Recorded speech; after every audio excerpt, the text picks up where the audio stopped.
All right, guys, I am back with your nighttime talk. Your boy is back, and tonight on this episode, we're going to talk about patience and how to have patience with your children. And I have had to learn this. I really have had to learn how to have more patience with my children, especially my toddler. You know, she's growing older. She's getting a little bit older, and she's in that phase of tantrums, pouting, crying.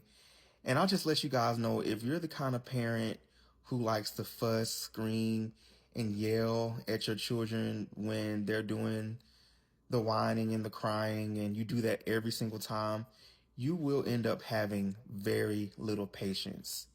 You'll have very little patience. And your attitudes towards your children can definitely affect your parenting styles. And what I mean by that is, if you're constantly yelling and screaming and doing all of that, or that they're misbehaving and doing things on purpose, then you are going to have very little patience with them. But on the other hand, you should also understand that when you raise your children and they are making mistakes, it's the parent's job to teach them so that they can learn and they can grow from those mistakes that they're making, rather than just yelling at them and expecting for them to just learn on their own. It's the parent's job to be able to teach them. And, even like when they're very young, and they are doing a lot of whining and crying, and you do have little patience, but you just got to know that this is a lifelong process. They don't stay young forever. Eventually they grow older, potty training. That's like the first step, when they start walking and talking, and then they get potty trained, and then you start to realize, oh yeah, like my child isn't a baby anymore. Like they're really growing and they're growing up. So it's just important to have patience with them, because someone had to have patience with us.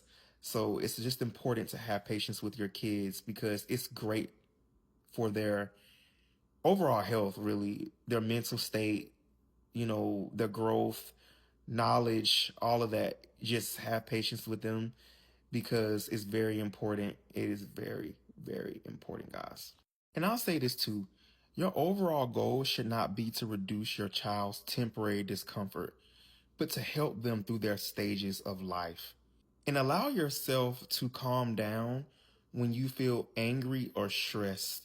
Never ever take that out on your children when you are angry or stressed, because believe it or not, children have senses and they can feel weird vibes.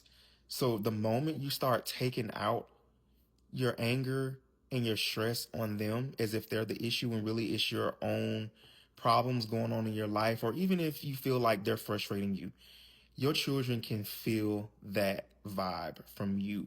So never allow yourself to get that angry or stressed to where your children can see it, and then now in that moment they're realizing that, and you don't want that, because that can also affect their emotional and mental health. All right, that's all.